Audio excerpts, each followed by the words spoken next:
Et bonjour et bienvenue dans ce nouvel épisode de Bye Bye Patron. Aujourd'hui, on va parler van, on va parler Australie, on va parler investissement dans les caves, on va parler blogging, bourse. Vraiment, on va ratisser large avec Nicolas, plus connu sous le nom de Le Petit Investisseur. Et il a beaucoup de choses à nous raconter. Donc, ça va être vraiment très enrichissant. Avant de démarrer, je voulais vous faire un petit, c'est pas vraiment un coup de gueule, mais un petit point, petite précision. En fait, je trouve que le niveau, que ce soit dans les podcasts, parce que moi je suis un gros consommateur de podcasts et surtout sur YouTube, il s'est énormément dégradé récemment. Et en fait, pour m'intéresser un peu à l'envers du décor quand on est consommateur, on s'en rend pas forcément compte. Mais maintenant, tout est fait vraiment pour retenir l'attention. Alors, il y a des titres qui sont de plus en plus putaclic. On se dit vraiment: «Quoi? C'est quoi ça?» alors qu'en fait le fond, il est pas du tout là. Et il y a dans les intros, maintenant il y a des bips et tout si vous regardez, «Oui, alors le secret, pour réussir c'est tit» et franchement, moi ça m'énerve au plus haut point parce que je trouve que c'est vraiment prendre les gens pour des idiots. Tout ça pour, les garder le plus longtemps possible. Après ça fait de plus en plus de vues, parce que, les gens ils restent jusqu'au bout et en fait le plus important c'est, peut-être que vous le savez pas, mais en fait sur quasiment toutes les plateformes, le plus important c'est le temps, d'écoute. Plus que les titres, plus que les descriptions. C'est pas comme un blog pour le référencer. En fait, si vous regardez une vidéo sur YouTube jusqu'au bout, ça va beaucoup plus aider que voilà les likes, les commentaires, etc.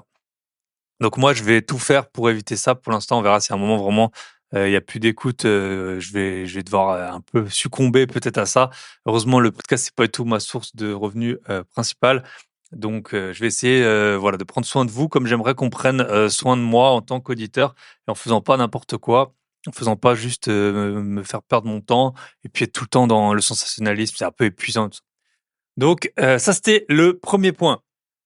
Ensuite, j'ai quelques points à vous dire. Je suis rentré, en fait, je vais vous raconter un peu, ma vie là en début, c'est la rentrée, voilà. C'est un peu un nouveau chapitre de l'année, peut-être chapitre de vie pour certains.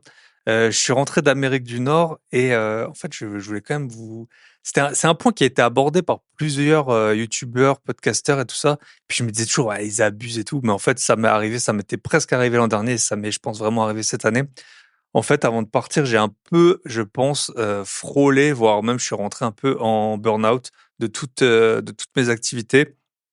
Comment ça s'est caractérisé? Ça s'est caractérisé par, surtout des insomnies. En fait, c'est vraiment le truc. C'est même pas que je pense à ce que j'ai à faire, c'est juste que je dors très mal et ça fait un peu un cercle vicieux et en fait, moi, j'ai toujours pris beaucoup de plaisir à faire toutes les activités que j'exerce et hem et donc je me suis dit: «Ben, je travaille, ça fait des années que je travaille quasiment tous les jours» et notamment depuis que j'ai le podcast et l'an dernier, en fait, l'été, je m'étais vraiment cramé. J'avais l'impression, j'avais vraiment mal fini et en fait, en général, moi, je pars pas l'été, parce que je pars le reste de l'année et puis je trouve que quand on habite, voilà, en Europe et ben, en été, en général, on est bien chez soi. Il y a plein de festivals, il y a plein de choses à faire.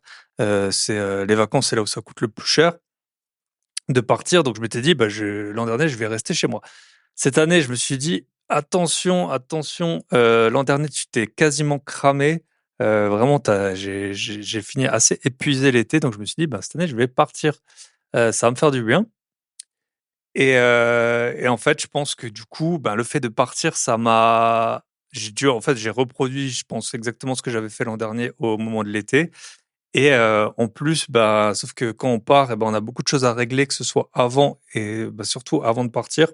J'essayais vraiment de délivrer tout ce que j'avais à faire pour partir l'esprit tranquille et vraiment je suis parti, épuisé, notamment, ben, j'ai très mal dormi. En plus, le point que je voulais vous dire, c'était j'avais fait un épisode, hein, sur le sommeil, c'est hyper important et là, je m'en rends bien compte quand on dort mal et le point que je voulais vous dire, c'est que, bah, en fait, je suis parti, je pense que c'est un peu ça aussi qui a tué le truc, c'est que, en un an, je suis parti, j'ai fait 4 gros voyages. J'étais 2 fois aux États-Unis notamment et une fois en Asie, là, entre mars et août et en fait, les décalages horaires, bah, moi, je le supporte assez mal, surtout, du côté, quand on va vers l'est, donc quand on rentre des États-Unis, par exemple et voilà, en gros, mon sommeil, il a été très problématique. J'ai rien qui voilà, c'est pas comme si j'avais des objectifs professionnels qui me préoccupaient ou que sais-je, c'est en fait, je me réveille juste et bah, j'ai un peu regardé, enfin, c'est clairement, je pense que c'est juste d'avoir trop travaillé trop tard aussi. Donc là, je vais essayer de me mettre vraiment des règles, assez précises. Pourtant, j'avais un peu le reste, j'avais plutôt bien géré tout ce qui est alimentation, sport et tout. Ça fait vraiment des mois que je fais attention. Donc faites attention, beaucoup de créateurs de contenu, je le sais, se crament parce qu'en fait, on peut travailler tout le temps. Moi, clairement, c'est pas du tout ni la bourse, ni l'immobilier, qui m'a cramé, hein. C'est des choses qui me prennent très peu de temps, très peu d'énergie mentale. J'ai la bourse, ben, voilà, j'ai un système qui est automatisé, je vous l'explique d'ailleurs dans ma formation et l'immobilier, là, même si je suis en train d'acheter un bien, d'ailleurs, ça fait 1 mois et demi que j'attends toujours le compromis, mais on m'a promis pour aujourd'hui. Mais en tout cas, la bourse et l'immobilier, pour moi, sachant que je fais pas les chantiers et tout ça, je pense que quand on fait les chantiers, on peut vraiment se cramer. Mais moi, vu que je délègue quasiment tout, ça va. Mais il y a eu un mélange, voilà, je pense, depuis le début du printemps, bah, j'ai quand même lancé un appartement en courte durée en plus, donc c'est quand même énergivore, même si j'ai pas fait les travaux plus plein d'autres choses, plus les voyages, plus plusieurs mariages, plus qui font qu'on se déplace. Je sais pas exactement d'où ça vient, mais en tout cas là, je suis en train de mettre un planning. Faut que j'enlève des choses en tout cas pour absolument ne pas retomber dans ces travers. Voilà, c'est pas. Moi, je voyais toujours le burn-out comme quelqu'un qui peut-être qui souffre au bureau, voilà, son chef qui lui met la pression et tout ça. Parfois, on se la met tout seul hein, quand on est à son compte, notamment.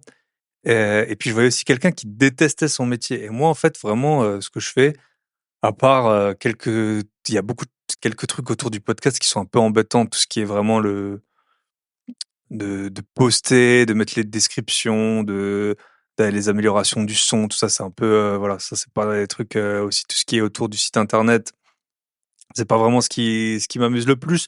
Mais tout le reste, voilà, globalement, j'adore ce que je fais et malgré ça, en fait, je me suis quand même cramé, et en fait, ben, l'an dernier, ça m'était déjà arrivé. Donc, je sais pas si c'est l'été, je me dis, ben voilà, il fait jour plus tard, donc peut-être je travaille plus tard. Souvent, j'ai travaillé jusqu'à 9 heures, par exemple, du soir. Voilà, c'est sûrement trop tard pour moi. En tout cas, voilà, prenez soin de vous, essayez de détecter, si jamais ça vous arrive. Très souvent, bah, en fait, il faut enlever des choses, hein, tout simplement. Moi aussi, ce qui m'a cramé, ça, je m'en suis bien rendu compte, c'est que c'est un peu contre-intuitif, mais en fait, j'avais, très bien réorganisé, ma semaine et en fait, j'arrivais à faire beaucoup plus de choses parce que je m'étais mis des créneaux dédiés pour faire certaines choses, que j'arrivais pas à caler avant et hem et du coup, bah, je me disais: «Ah bah là, à ce moment-là, je fais ça et tout». Donc c'était une organisation qui roulait très bien en termes de délivrabilité, mais en fait, son énergie, elle est pas illimitée. Depuis le début du podcast, je le dis, c'est pas le problème, c'est pas le temps, c'est pas les 24 heures par jour, c'est vraiment votre énergie, elle est pas illimitée et bah, là, vraiment, j'en ai eu la preuve. Donc voilà, je suis parti en vacances, bah, c'était quand même bien, hein. J'étais, voir mon associé, j'étais voir un ami qui habite, près de Washington et hem et puis, j'étais à New York, tout ça donc mais je suis pas parti avec la bonne énergie. Voilà, j'en ai moins profité que si j'étais parti, en pleine forme. Donc voilà, faites attention à vous. Et puis là, ben, pour le reste de l'année, du coup, je sais pas, je vais justement, là, on est tout début septembre quand j'enregistre cette intro. Je vais essayer de me faire un planning assez précis et justement avec du temps que je bloque. Pour moi, par exemple, ce week-end, j'ai une maison de famille, on appelle ça la ferme dans les Vosges. Bon, il y a l'eau, elle est pas reliée, enfin, voilà, c'est très, très spartiate, beaucoup d'araignées. Elle est pas habitée, il y a des donc on y va de temps en temps, il y a des souris, la maison elle date de 1800, et c'est pas du haussmannien donc c'est vraiment un endroit que j'adore et mine de rien, j'ai été en famille, ça m'a fait beaucoup de bien. Voilà, il y a pas vraiment de réseau internet aussi, donc voilà, je vais essayer un peu c'est un peu ma phase quand même de recovery parce que, bah, ça sert à rien de se cramer en fait, hein, sinon, c'est pour tout arrêter. J'ai pas prévu, d'arrêter, tous les contenus que je fais, mais c'est clairement la partie, heu, la partie autour du podcast qui m'a cramé parce que, ben, le reste, voilà, je suis là depuis le reste, je le fais depuis longtemps. Tout ce qui est immobilier, bourse, ça, c'est vraiment, pas un souci. Mon autre activité, principale, voilà, c'est pareil, j'arrive à plutôt bien la gérer, donc c'est plutôt tout ce qui est autour, du podcast, du site, tout ça, c'est vraiment, des choses qui prennent du temps et j'ai voulu probablement trop en faire. Mais, pour l'instant ça fait longtemps que je réfléchis à faire que un podcast toutes les 2 semaines. Vous le savez sûrement, j'ai un podcast privé avec Michel aussi, donc ça nous ferait, que vous ayez un contenu par semaine dans tous les cas. pour l'instant, j'avais beaucoup d'épisodes d'avance, donc je me suis dit: «Ben, je vais, utiliser les épisodes d'avance que j'ai et puis après on réfléchira». Donc après je réfléchirai, ce sera sûrement peut-être dans un mois. Je pense quand même continuer avec un épisode par semaine, mais bon, voilà, à voir en fonction des projets. J'ai plein de choses, que j'ai envie de faire. Donc pour ça, je suis pas arrivé au fond, du podcast où on veut plus rien faire, mais c'est, au fond du podcast, au fond du burn-out.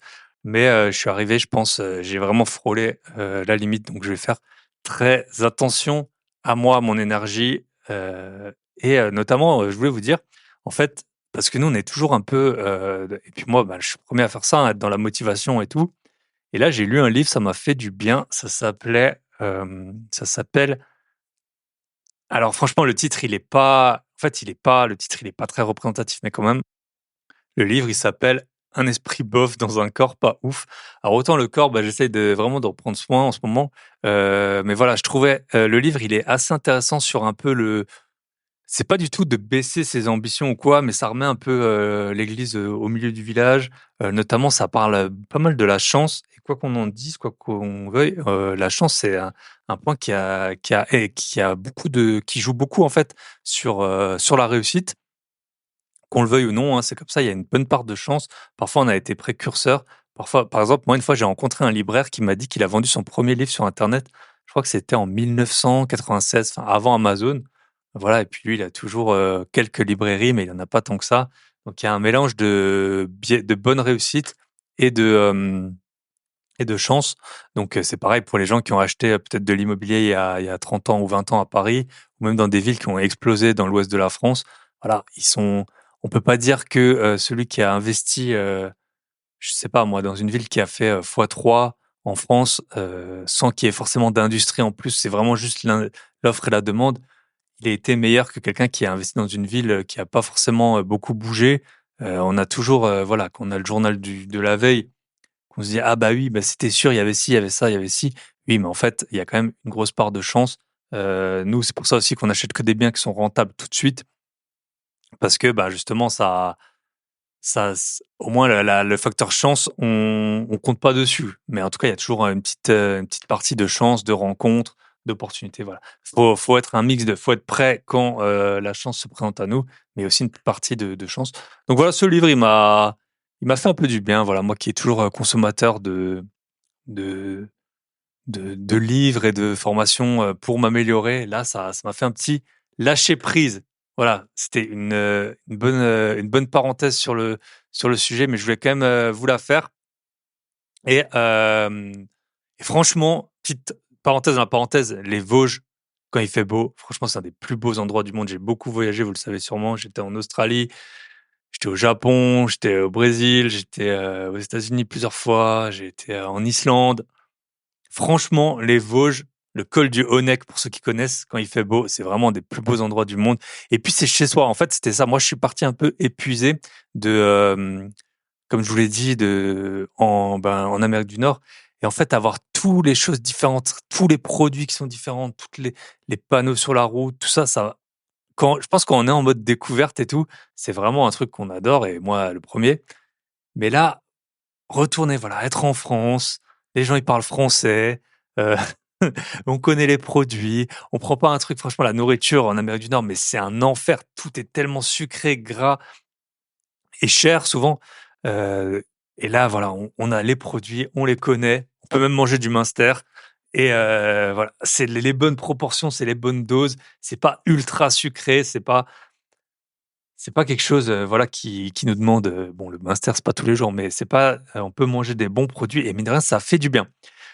Voilà, ça c'était, sur la petite parenthèse, voyage, vacances, et je vais me fixer des objectifs, je vous les partagerai, notamment pour janvier, voilà, qu'est-ce que je veux avoir réussi pour janvier et dernier point, pour les membres de l'Académie des Gros Billets, merci à vous, merci d'être là. Donc, vous avez l'Académie des Gros Billets. Pour ceux qui savent pas, vous avez accès à toutes mes formations pour moins de 40 € par mois. Vous pouvez commencer à arrêter quand vous voulez. Vous avez accès à la formation bourse avec laquelle bah, j'ai gagné des dizaines de milliers d'euros. Je vous explique comment j'ai gagné des dizaines de milliers d'euros, comment mettre sa formation sur la location courte durée, pareil, qui m'a beaucoup rapporté. Négocier un bien immobilier, c'est ma formation qui, encore cette semaine, on m'a envoyé un message pour me dire que, j'avais fait économiser plusieurs dizaines de milliers d'euros sur plusieurs, projets à un auditeur du podcast, donc merci à toi.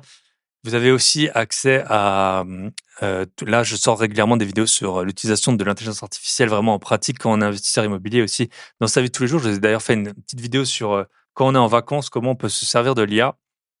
Donc vous avez accès à tout ça et à des calls. D'ailleurs aujourd'hui, j'ai 3 appels avec, des membres de l'académie, je suis super content. Donc on peut parler de votre stratégie de négociation. Si vous voulez lancer votre podcast, il y a aussi une formation sur le sujet, et vous pouvez aussi m'appeler et idem, pour un peu votre stratégie immobilière, n'hésitez pas à m'appeler. Donc ça, c'est pour tous les membres de l'Académie des Gros Billets et le jour de sortie de l'épisode, donc ce sera le 4 septembre. Le 4 septembre, je fais un live pour tous les membres de l'Académie des Gros Billets et bien sûr, vous aurez un replay sur, comment écrire et publier un livre, comment ça se passe, comment, comment est-ce qu'on fait, la préparation et aussi combien ça rapporte, combien on peut espérer en tirer, qu'est-ce que ça rapporte comme argent, qu'est-ce que ça peut vous rapporter en plus, la rédaction du livre et cetera. Tout ça, je vous le ferai dans un live, donc ce sera à 20h30 le 4 septembre. Je vous enverrai pour les membres de l'Académie des Gros Billets. Vous aurez bien sûr reçu un email et un télégramme sur le sujet. Voilà, après 16 minutes, mais je pense que j'en avais besoin et puis à mon avis, ça fera du bien à certains d'entre vous qui, ont peut-être l'impression d'en faire beaucoup, de s'épuiser, tout ça. Pensez un peu loi de Pareto, qu'est-ce qui vous rapporte, qu'est-ce qui vous coûte et essayez, franchement, il y a pas d'autre choix. Moi, j'ai essayé, comme je vous l'ai dit, de me réorganiser et en fait, ça a été pire. Donc il y a un moment, faut en enlever. Faut enlever, des choses qu'on fait et donc moi, ça va être un peu mon travail de septembre là, de voir ce que je fais et ce que je ne fais pas et puis de déléguer peut-être, certaines choses, comme j'ai pu le faire dans l'immobilier et je trouve que dans l'immobilier, ça me réussit plutôt. Voilà, je vous souhaite une très bonne écoute. On se retrouve de l'autre côté avec Nicolas, Ouais, qui est le petit investisseur. Et bonjour, bonsoir à tous selon ce que vous êtes en train de faire. Si vous êtes à la salle de sport, que vous n'arrivez pas à dormir, que vous êtes en train de boire du rosé avec un barbecue. Aujourd'hui, on est avec Nicolas et c'est assez marrant parce que parfois, il y a des invités que j'ai jamais vus. Et nous, on s'est vus entre le moment où on a décidé de la date du podcast et aujourd'hui. Donc voilà, maintenant, on se connaît en vrai avant même l'enregistrement. Bah écoute, je te laisse te présenter. Et puis on va parler on a pas mal de sujets à traiter ensemble aujourd'hui, donc let's go. Ouais, tout à fait, Thibaut. Déjà, merci pour l'interview. Effectivement, on s'est vu samedi. On a pris contact sur Instagram, sur voilà nos comptes respectifs de business, on va dire. Moi, je m'appelle Nicolas, j'ai 34 ans. Je suis auteur du blog petitinvestisseur.com où je relate un peu tous les investissements que j'ai fait depuis ces dernières années. Donc, je m'intéresse à pas mal de sujets, principalement bourse, immobilier.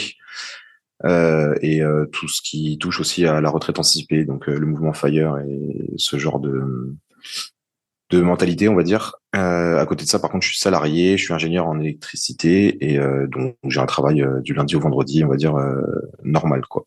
Et j'habite à Paris. Yes, c'est comme ça qu'on s'est vu.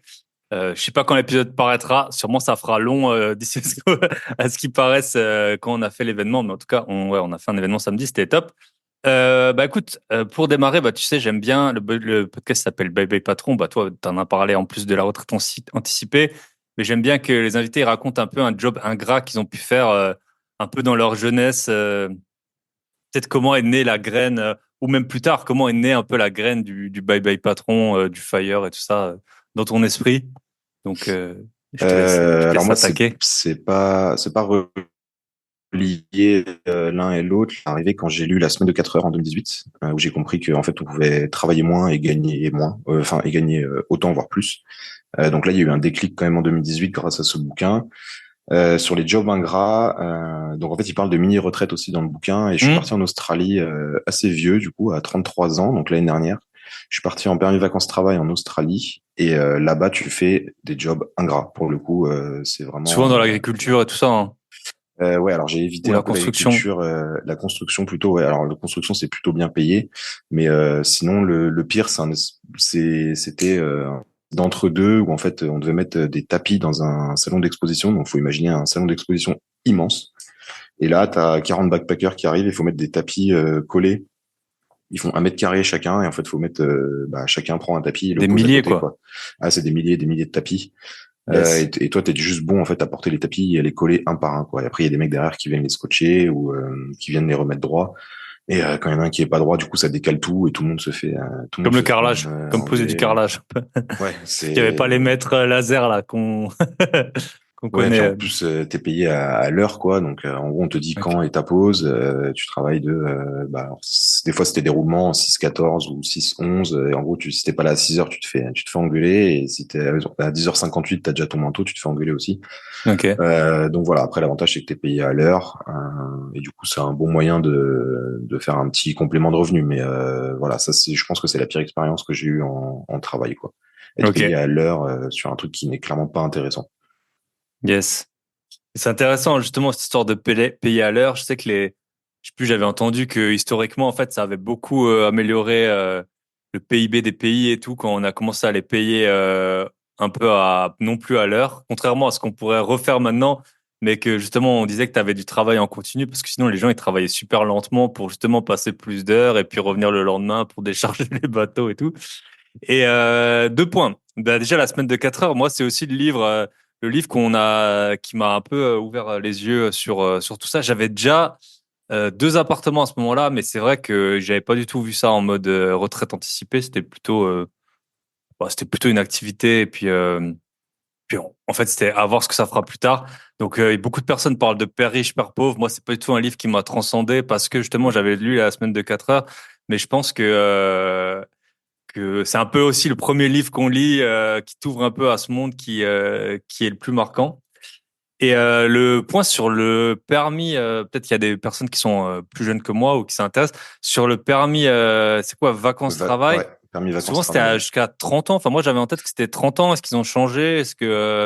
Ou toi, tu avais Euh, un cheat code ou... Non, en fait, l'Australie, et du coup, c'est tombé en même temps que ma lecture de la semaine de 4 heures. En fait, c'était un rêve de faire un permis vacances-travail. Et au final, quand je suis rentré dans mon entreprise actuelle, je me suis dit, bon, bah, je le ferai pas parce que j'aurai pas 30 ans.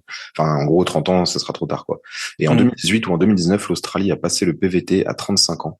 En même temps que le Ok. Canada et l'Argentine. Je crois que c'est les trois qui font le PVT jusqu'à 35 ans. Et du coup, quand j'ai lu cet article, je me suis dit, bah, c'est bon, du coup, je pars fin 2022.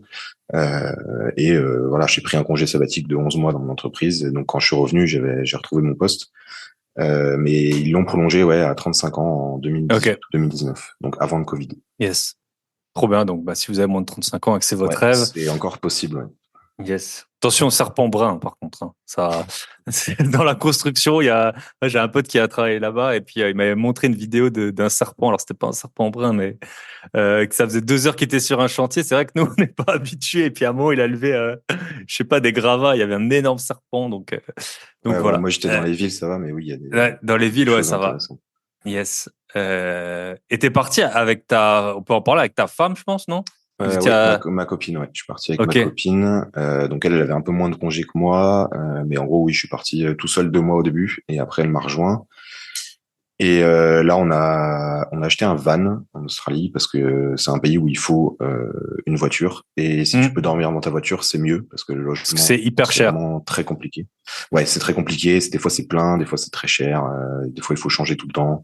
Hmm. Alors que quand t'as un van, en fait, t'es vachement plus autonome, un peu où tu veux, quand tu veux, quoi. Yes. Par contre, faut pas conduire la nuit. Hein. Enfin, je pense que tu confirmeras. C'est le pays où il faut pas conduire la nuit. C'est Quoi. ouais, c'est fortement déconseillé à cause des Ouais. kangourous, parce que le Ouais. kangourou, non seulement t'as le choc psychologique de te le prendre, mais en plus tu peux juste casser ta voiture en fait. Ouais. Et du coup, Ouais. si tu perds ta voiture dans ce pays, t'es pas bien. Yes. Ouais, moi, j'avais été manger. C'était en Tasmanie, juste à l'aurore comme ça, et c'était, enfin plutôt même au crépuscule. Et d'un coup, la voiture elle était entourée de kangourous. Et j'ai Mm. roulé à 30 à l'heure. J'ai vu, je pense sur 10 bornes, j'ai dû en voir, je sais pas, 30, 40, enfin plus tous les autres marsupiaux qui existent. Bah top. Et du coup, ça, peut-être tu peux nous dire, ça a fait quoi dans ton esprit de ces 11 mois? Comment on revient? Tu vois, je pense que toi, tu as pas mal changé intérieurement. Et puis, tu reviens un peu dans ta vie. La première semaine, je pense que les gens ils sont contents de te voir et tout. Puis en fait, tu as l'impression que peut-être qu'eux, ils n'ont pas vécu à la même vitesse que toi. Il y a un énorme Euh, décalage. Ouais. ouais. Il y a un énorme Comment, décalage.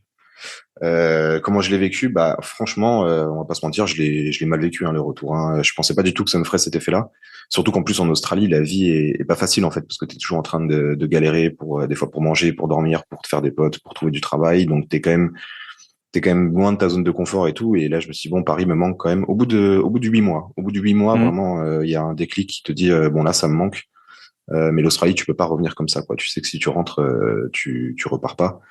Et le retour, bah au début, alors comme tu dis, hein, parfait, hein, les 2 premières semaines, tu vois tous tes potes, t'as des événements, tout ça, tu retrouves ton appart, ta famille, tout le monde, c'est génial. Et effectivement, après 2, 3 semaines, en fait, tout ce que t'as vécu pendant un an, parce que la vie va à 100 à l'heure, hein, quand tu travailles pas et Mhm. que tu changes d'environnement tous les jours ou toutes les semaines, ça fait bizarre de se retrouver là et surtout de reprendre le travail. En fait, tu te dis mais en fait, la vie, est-ce que c'est vraiment ça? Est-ce que Mhm. vraiment la vie, c'est de travailler pour quelqu'un d'autre, en l'occurrence, pourtant, j'adorais mon travail et j'adore mon entreprise, mais tu as quand même cette question de dire pourquoi je suis là, en fait, pourquoi je suis rentré, tout ce que j'ai vécu, ça a complètement changé, en fait, ma vision de la vie, sur le travail, et du coup, ça a bien sûr confirmé tout ce qu'il dit dans la semaine de 4 heures, quoi. En fait, il faut profiter Mhm. de ce temps-là quand vous êtes jeune, quoi. C'est pas attendre 60, 55 ans, 60, voire 65 pour se dire, tiens, je vais aller découvrir l'Australie ou la Thaïlande ou autre. Non, en fait, il faut Mhm. réussiir à gagner de l'argent Concilier les deux. autrement et s'émanciper, en fait, un peu de ça, quoi. Mhm. Donc, le retour a été très difficile, surtout dans le salariat, en fait. Ok, intéressant. Ouais, c'est ça, la décélération, elle est pas évidente. Et effectivement, ben, c'est toujours un peu le point. Nous, c'est vrai que souvent les investisseurs immobiliers, alors après, c'est dur de mettre le curseur, ça dépend. Toi, tu es ingénieur, moi aussi, j'ai fait des études assez longues, donc tu as des revenus qui sont assez confortables, donc tu peux te permettre de faire un choix. Tu as des gens, ils ont vraiment des métiers payés pas loin du salaire minimum, et du coup, c'est plus compliqué. Mais c'est vrai que tu as des personnes, ils sont tellement à fond dans l'IMO, dans l'IMO, dans l'IMO. Et parfois, tu te dis, bon, ok, tu peux faire ça 1 an, 2 ans, mais il y a un moment, bah voilà, faut aussi un peu, la vie, ça passe vite, quoi. Et quand tu entends des gens qui sont, enfin, il y en a un, pendant 10 ans, en fait, ils vivent avec rien, tout l'argent qu'ils gagnent, il va dans l'IMO et tout ça. Enfin, moi, je suis pas, enfin, en tout cas, je sais que j'y arriverai pas et que j'aurais l'impression d'avoir un peu perdu ces années-là, même si après, tu peux en profiter. On essaie un peu de tout faire, quoi. Donc c'est sûr que mais c'est pas évident. Et après, quand tu es à ton compte, ben, enfin, toi, tu le vois même avec ton blog, hein, l'argent, il est plus durement gagné que en fait, dans le salariat, hein. Mine de rien, dans le salariat, parfois, tu es assez bien payé pour les efforts fournis. Enfin, Ouais, en tout cas, clairement, ouais. c'est, euh, Clairement, c'est oui, pas c'est si évident. le salariat, ça reste très confortable. Et moi, au début, j'avais cette idée aussi de dire, oui, mais pourquoi tout le monde critique le salariat, etc. Moi, j'aime bien mon boulot, j'aime bien mes collègues, j'aime bien ce que je fais, je suis bien payé, j'ai plein d'avantages, etc. Mm. Et ouais, vraiment, il y a eu ce retour en se disant, en fait, en plus, t'es remplacé très facilement, quoi. Moi, je suis dans une grosse entreprise, je suis parti, il y a un gars qui m'a remplacé pendant un an, je suis revenu, le gars est parti, j'ai repris ma place, quoi. Mm. Donc, tu te dis que t'es vraiment interchangeable à la semaine, quoi. C'est vraiment. Yes. Voilà, c'est vraiment ce côté-là, ce retour qui a été assez difficile de revenir dans le salariat. Après, évidemment, ça a ses avantages. C'est sûr que moi, je fais un peu de blog, un peu d'appart pour dégager, ne serait-ce que 2 000 € par mois. C'est des années et des années de travail, quoi. Mm. Yes. Exact. Et, euh, et j'avais du coup une autre question. C'était ton appart pendant 11 mois. Qu'est-ce que tu en as fait? T'étais locataire, t'étais propriétaire, tu l'as mis en location, t'as rien fait, tu l'as laissé. J'étais Qu'est-ce que t'as... locataire avec ma copine et on a trouvé quelqu'un pour le sous-louer. Donc après, en fait, Ah. voilà, c'est toute cette organisation qui est assez difficile à mettre en place. Qu'est-ce que tu fais de tes meubles? Qu'est-ce que tu fais de toutes tes affaires? Donc on a Mm. trouvé quelqu'un qui l'a sous l'État. Donc ça c'était pas mal, moins cher que le loyer qu'on payait. Mais du coup, ça nous faisait peut-être 200 € par mois à vide. Et quand on est Ouais. revenu, ce qui est très confortable, contrairement à beaucoup de gens que j'ai rencontrés en Australie, c'est que quand tu reviens, tu récupères ton appartement et la vie que Yes. t'avais avant. T'as pas à Surtout re-emménager, à ça coûte Paris, cher. Oui, surtout à Paris, c'est pas si évident. Ouais. c'est toujours compliqué. Et puis t'as pas en plus du blues du retour de congé sabbatique, au moins Mm. t'as quand même ton chez toi, ton appartement, tu retrouves tout ça assez facilement, quoi. Et financièrement, c'était Yes. pas très cher. Yes. Ça, c'est un vrai point, je pense. Enfin, je l'ai déjà dit dans certains épisodes, mais si vous avez une stratégie de, bah, soit d'être à votre compte, soit d'être selon l'endroit où vous habitez ou de partir comme toi, ton logement, ta résidence principale, bah, c'est quand même un peu, enfin, dans la pyramide de Maslow, c'est assez bas. Et pensez bien, surtout si vous êtes bailleur, moi je le vois, il y a des... là, le dernier appartement que j'ai mis en location, j'avais plus que 50 demandes, alors que j'avais fait une annonce moyenne. Enfin, en gros, j'avais pas été dans l'appart, j'avais plus de photos, c'était moyenne et tout. J'ai eu 50 demandes. Voilà, s'il y a quelqu'un qui revient d'Australie, alors toi, t'avais déjà ton boulot, mais enfin, tu vois, si t'es à ton compte à 5 000 € par mois, t'es dans le top 10, mais t'es pas tout en haut, quoi, en général. Donc, c'est un vrai point qu'il faut assurer. Donc, soit vous pouvez acheter, soit, enfin, faites comme vous voulez, hein, soit, mais il y a un point de chute à un moment parce que il se peut que même, si vous gagnez très bien votre vie, si vous êtes à votre compte, ce sera pas si évident, en fait, de trouver un logement. Donc, soit vous l'avez déjà, soit vous en achetez un, soit enfin, voilà. Enfin, en tout cas, moi, c'est ma stratégie, Après, faut être que, je pense, qu'il faut être assez mobile et ouvert. Tu vois, moi, je me suis Hmm. toujours dit, j'ai travaillé à Saint-Étienne pendant 2, 3 ans. C'est une ville que tout le monde décrit et on m'a dit, mais qu'est-ce que tu vas faire là-bas? Au final, alors oui, c'est pas la meilleure ville du monde, mais je me suis toujours dit en quittant cette ville que si un jour j'ai un problème de logement, je retourne à Saint-Étienne en fait, parce Ouais. il y a beaucoup de logements, c'est vraiment pas Yes. cher et le rapport qualité-prix est incroyable quoi. Tu peux Ouais. avoir un loyer à 250, 300 €, tu peux avoir un très bel appartement près de toutes les commodités. Tu rencontres des gens assez facilement. Donc bon après voilà, Hmm. j'ai beaucoup d'attaches à Paris et j'en ai beaucoup moins maintenant là-bas, mais toujours aussi ouais avoir un backup, tu vois, au lieu de retourner chez les Hmm. parents, comme j'ai des amis qui sont retournés chez leurs parents à côté du Mans ou ailleurs. Là je me suis dit si un jour vraiment je suis en galère, je peux revenir dans cette ville quoi. Yes. Ça, c'est vrai qu'on a des métiers qui sont pas super bien payés, où ça arrive. Enfin, à un moment, quand j'avais encore la télé, je regardais parfois la recherche appartement, maison et tout ça. Parfois, il y avait des femmes de ménage, elles cherchaient un logement, du coup, ils allaient au fin fond du 93 dans des Mm. blocs. Tu dis, mais en fait, franchement, vu ton, voilà, si c'est ça ton métier, enfin, moi, si c'était moi, j'essaierais d'aller dans une ville beaucoup moins chère. Tu vois, Mm. je pense que tu es quand même mieux au centre de Saint-Étienne que au Oui. fin fond du 93, plus à 1 heure de leur travail et tout ça. Et souvent, enfin moi j'ai habité dans plusieurs villes, dans des villes assez pauvres et dans des villes très riches.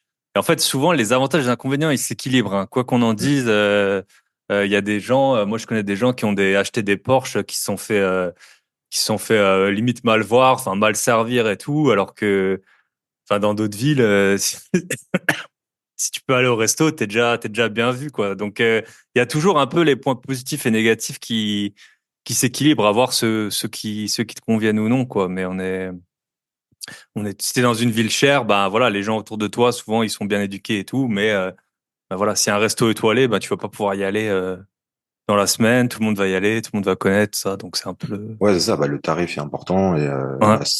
mais pour ça, pour moi, enfin, je vais le dire beaucoup, mais il faut avoir bougé Mm. beaucoup, quoi, tu vois. Et, pour Mm. moi, Saint-Étienne, c'est vraiment le joker. Si un jour Yes. je suis clodo Ça, entre guillemets, je ça, retourne là-bas en fait, ouais. parce qu'il y a beaucoup de Même. logements, t'as pas de problème à en Mm. trouver et la ville est, bien sûr, que c'est pas une super ville, mais le rapport qualité-prix, comme tu dis, est vraiment Mm. très très correct, quoi. Et c'est vrai qu'au final, enfin, nous, quand on pense expatriation et tout, souvent, habiter, par exemple, en Thaïlande ou en Malaisie ou en Australie, j'en parle même pas, ou à Bali et tout, ça va te coûter plus cher qu'habiter dans des villes, Mm. dans des villes moyennes de France, hein. Moi, j'ai des logements, en plus que j'ai achetés dans des villes de plus de 100 000 habitants qui me coûtent, avec les charges, même pas 400 € par mois, dans lesquels je pourrais habiter. Ouais. Donc, voilà, après, je les ai bien achetés et tout, peu importe. Mais je veux dire, voilà, en France, tu peux vraiment vivre pour pas cher, contrairement à...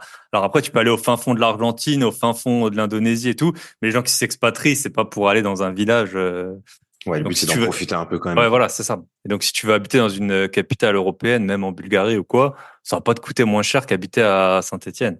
Mm. Donc, yes, bon point, bon point. Ok, bah vas-y, on peut parler un peu. Tu veux commencer par quoi? Le blog, le l'IMO, le... Dans l'ordre, ouais, si on peut parler du blog en premier, parce que c'est quand même Yes. l'élément central. Donc le blog, Du coup, comment ça t'est venu?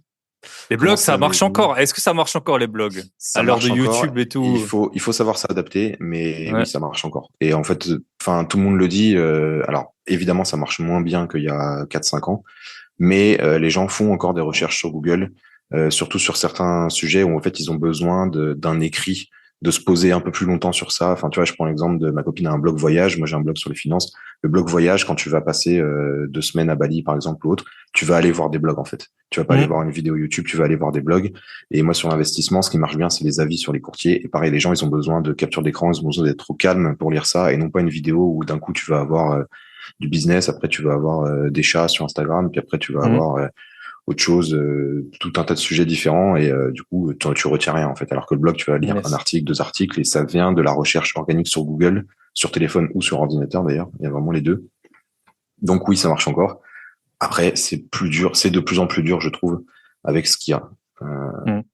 Après, Mais après, il y a peut-être moins de concurrence aussi. Je sais pas, enfin, il y a il y a des aussi un peu gens. moins de concurrence. Là, j'ai vu qu'il y avait une concurrente. Je cherchais un article que je voulais faire. Je voulais m'inspirer de son article et j'ai vu que le blog n'existait plus carrément. Mm. Donc oui, il y a des gens qui abandonnent parce que c'est beaucoup de travail en fait pour pas grand-chose.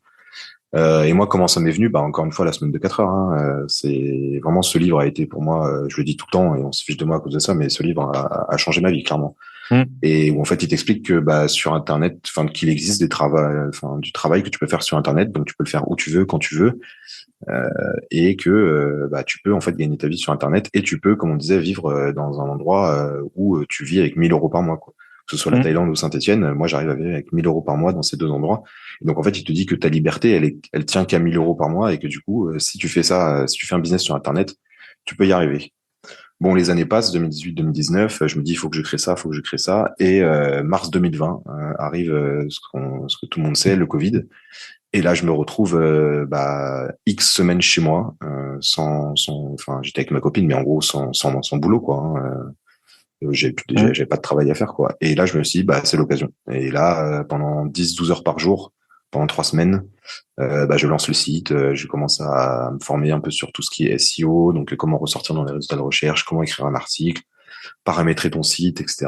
Et au début, il y a pas forcément. Donc le but, en fait, moi que j'avais en tête, c'était parler de mes investissements et toucher des parrainages en fait à chaque fois. À l'époque, il y Mm. avait Yomoni, Boursorama qui marche bien. Tu touches du cash en plus, donc t'as pas besoin de déclarer, etc. Et bah ça commence à prendre après quelques mois. Je commence à avoir des lectures, quelques retours de lecteurs, des questions, etc. Et au fur et à mesure, bah tu te perfectionnes quoi. Et une fois que le site est fait et que tout est paramétré, que t'as compris un peu comment ça marchait, après t'as plus qu'à écrire. Et après, il y a tout ce qui est communication, là où je suis pas bon d'ailleurs, parce qu'il faudrait que je délègue. Mais en gros, voilà, l'idée, c'était quand même d'essayer de créer un revenu sur Internet, de voir à quel point c'était difficile ou facile. La réponse, c'est clairement, c'est très difficile. On va pas se mentir. Hein. Gagner de l'argent sur Internet, c'est possible, c'est faisable, ça existe. Il y a plein de gens qui le font. Par contre, ça demande énormément de travail, énormément de discipline. C'est-à-dire qu'il faut que alors moi, je suis pas très régulier, mais si tu veux être un peu sur les réseaux sociaux, tenir des newsletters, vendre des produits, etc., il faut que tu y travailles un minimum tous les jours. Et du coup, ça permet aussi de voir la limite de ce qu'il dit dans la semaine de 4 heures. Si tu Mm. pars, comme je l'ai fait là, d'ailleurs, on a failli se croiser en Thaïlande, tu pars 2 semaines en Thaïlande, bah, la semaine d'avant, la semaine d'après, tu travailles pas dessus, et pendant, tu travailles pas dessus. Donc, en Mm. fait, ça fait 4 semaines de blanc.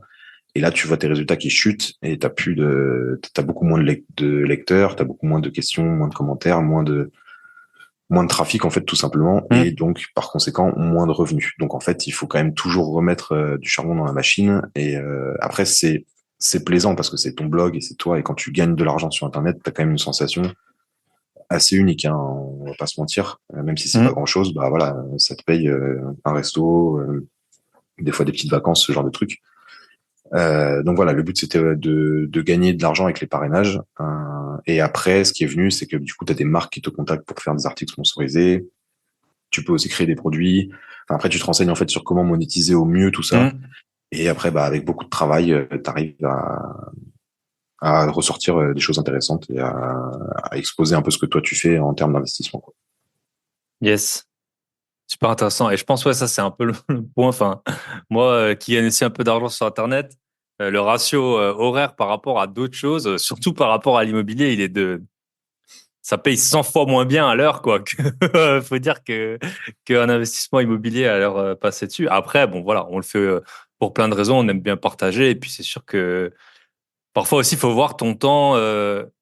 Enfin, tu sais, il y a des personnes, ils disent, je sais pas trop comment le décrire, mais en gros, si tu travailles sur ton blog de 18 à 20 heures, peu importe ce que ça paye, ça payera plus que presque toutes les autres activités que tu peux faire à ce moment-là. Donc, faut, Bah, c'est ça. Moi, Voilà. typiquement, je regarde pas la télé, je regarde pas Netflix, tu vois. Et Ouais, du coup, ouais. chaque fois que ça parle série ou quoi, je suis largué. Mais au final, les séries s'épuisent. Et enfin, tu vois, j'ai jamais regardé Game of Thrones. Bah, Hmm. ça manque pas à ma vie en fait. Et pourtant, Ouais. tout le monde te Ah, dit moi, que c'est pareil. t'es un C'est, pecno si tu connais pas ça. Bah, je ouais. suis désolé, j'ai pas regardé.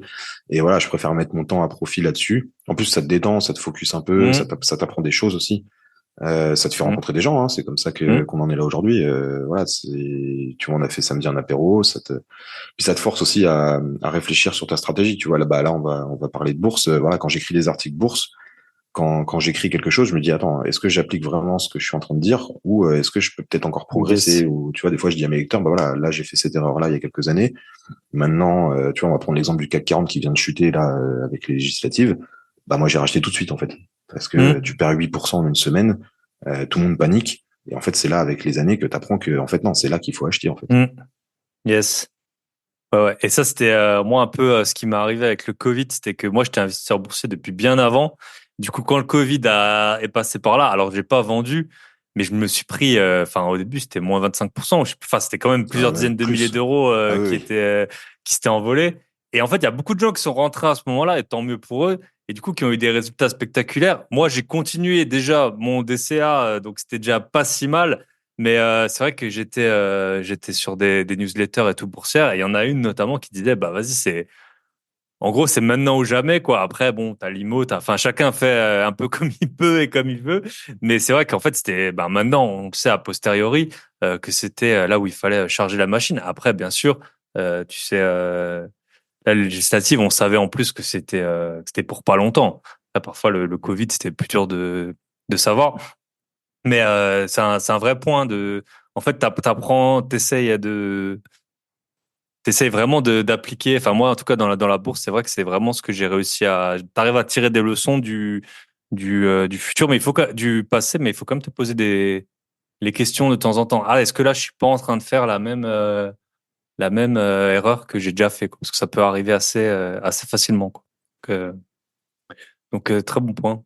Et, euh, Et notamment, et c'est vrai que moi, bah, c'est pareil avec le podcast, bah, je me pose des questions sur mes investissements IMO, je fais attention. Enfin, parfois je dis des trucs et ça te fait prendre des meilleures actions et d'être un meilleur Mm. investisseur, je pense, de Ouais, passage. le fait de relater ce que tu fais, ouais, tu te dis, ok, là, je dis ça, est-ce que je l'ai bien fait ou est-ce que Mm. des fois, je le vois dans mes newsletters, tu vois, donc, bah, n'hésitez pas à vous abonner, hein, sur petitinvestisseur.com. Et des fois, quand j'écris, je dis le S&P 500 et le CAC 40, donc pour moi, c'est les deux indices qu'il faut suivre, et ça suffit, hein. C'est nécessaire et Mm. suffisant pour suivre la bourse. Et quand j'écris, je dis, ah, attention, le CAC est peut-être un peu haut, le S&P 500 vient de chuter. Et du coup, je me dis, ah, attends, vu que je dis ça, est-ce que je ferais pas mieux soit de racheter, soit de peut-être vendre un petit peu. Mm. Alors, je suis pas très vendeur, hein, parce que c'est du long terme, et voilà, mais ralentir peut-être un peu le DCA et dire, attends, là, le CAC Mm. 40 est quand même très haut, on va peut-être attendre une semaine ou deux, peut-être qu'il va se passer quelque chose. Des fois, tu gagnes, des fois, tu perds, quoi. Mm. Yes. Ok. Trop intéressant. Et du coup, sur ton blog, tu parles de bourse, tu parles de quoi d'autre exactement? Alors, il y a toute une partie finance perso, donc ça, c'est vraiment pour les débutants, comment économiser, des petites astuces pour des petites applications pour économiser, ce genre de trucs. Ça marchait pas mal au début. Maintenant, bah en fait, moi, ça me rapporte pas grand-chose parce qu'un parrainage, je vais toucher 3 à 5 euros, donc c'est pas très intéressant. Mais après, tu as des articles quand même pour savoir comment économiser, éviter d'acheter n'importe quoi, et épargner, en fait, c'est vraiment gérer cette épargne de précaution que tu dois avoir avant d'aller en bourse. Et après, t'as pas mal d'articles bourse sur ce que c'est qu'une action, un ETF, etc. Et ce qui marche le mieux, c'est les avis sur les courtiers, en fait. Donc Yomoni, Boursorama, Ramifi, tout ça, en gros, où bah, il y a des captures d'écran, où je dis, voilà, bah, là, il s'est passé ça, je conseille, soit je conseille pas, et après, du coup, c'est de l'affiliation, donc si tu souscris au produit, moi, je vais toucher une commission. Mm. Donc Yes. ça marche plutôt bien. Après, il y a tout ce qui est crowdfunding aussi, parce que j'en ai fait un peu pendant des années. Et après, il y a tout ce qui est immobilier. J'aime beaucoup les SCPI. Et après, j'ai des biens à moi aussi que j'ai achetés et qui me rapportent un peu d'argent aujourd'hui, quoi. Donc, je relate un peu aussi cette expérience sur Ok. les erreurs que j'ai fait et comment se passe un crédit immobilier, la gestion d'un appartement, parce qu'il y a beaucoup de gens qui ne savent pas et qui là encore ne mesurent pas en fait le travail que l'immobilier représente. Yes. Et un bon point du blog, que je sais pas si tu le sais, mais moi, en tout cas, qui m'est venu à l'esprit, c'est que tu peux le lire au travail. Enfin, dans certains, enfin, les métiers de bureau, les gens, ils peuvent le lire au bureau, alors que regarder une vidéo YouTube, c'est plus compliqué, je pense, pour certains. Ouais, c'est ça. Ouais. Euh, Bah moi, ma newsletter, là où elle est le plus lue, c'est le lundi, je crois. Et du coup, j'envoie soit le dimanche soir, soit le lundi soir. Et je sais que les gens, ils lisent ça au travail. Ils reçoivent ça dans Yes. leur mail perso et ils vont lire un article, ça va les détendre avec leur Mm. café. Et moi, je faisais pareil, hein. Yes. Ok. Bah, tu peux nous parler de tes investissements IMO, du coup? Notamment, tu as des caves. Ouais. Euh, c'est assez intéressant. IMO, ouais. Bah en fait, j'ai commencé par ça. Alors ça, c'est pareil, c'est venu d'un bouquin qui s'appelle La magie du rangement de Marie Kondo, qui en fait explique que le minimalisme rend heureux. Et c'est pareil, j'ai exercé cette pratique-là aussi du minimalisme. Et oui, clairement, en fait, on est moins heureux avec moins de choses. Plus C'est heureux, pas, non? on est plus heureux avec moins de choses, ouais, exactement. Mm.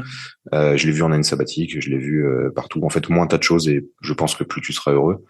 Parce que ça te fait une charge mentale. Et du coup, en lisant Marie Kondo, La magie du rangement, qui dit comment se débarrasser de ses affaires, etc., je me suis dit, bon, j'ai quand même plein d'affaires qui traînent, mais je suis pas obligé de les jeter. J'ai les moyens, en fait, de les garder, de les stocker, quoi. Et j'ai commencé à regarder des caves sur le Bon Coin, en me disant, bah tiens, je vais acheter une cave et je vais mettre tout ce qui me sert pas dedans, quoi. J'ai pas envie de le jeter. Voilà, j'ai les moyens. Je vais m'acheter une cave et comme ça me servira toute ma vie, quoi.